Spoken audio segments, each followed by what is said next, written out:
அனைவருக்கும் வணக்கம். Welcome to ever green guidance Coimbatore. தமிழ்நாட்டில் 2 புதிய மருத்துவக் கல்லூரிகள். அது ஒரு மருத்துவக் கல்லூரி டாக்டர் எம்ஜிஆர் யூனிவர்சிட்டியில் வருது, ஒரு மருத்துவக் கல்லூரி பிரைவேட் யூனிவர்சிட்டியாக வருதுங்க. அப்போ மொத்தம் 2 தனியார் கல்லூரிகள் தமிழ்நாட்டில் வருது. பட் எதிர்பார்த்த மாதிரி இடங்கள் அதிகமாகலை. அது ஒரு கல்லூரிக்கு நிகரான இடங்கள் தான் கிடைச்சிருக்கு. ஒரு கல்லூரியில் 100 இடங்களும் ஒரு கல்லூரியில் 50 இடங்களும் கிடைச்சிருக்குங்க.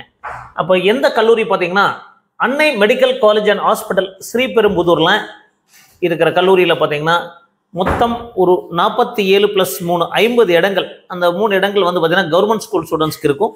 ஸோ 50 இடங்கள் இருக்கிற மாதிரி அன்னை மெடிக்கல் காலேஜுக்கு அப்ரூவல் கொடுத்துருக்காங்க.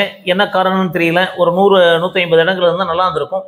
So Kanyakumari medical mission research centre கன்னியாகுமரியில் பார்த்தீங்கன்னா, ஸோ இந்த மெடிக்கல் காலேஜில் மொத்தம் 95 இடங்கள் கவர்மெண்ட் ஸ்கூல் ஸ்டூடெண்ட்ஸ்க்கு போயிடும். ஒரு 5 இடங்கள் போகும்.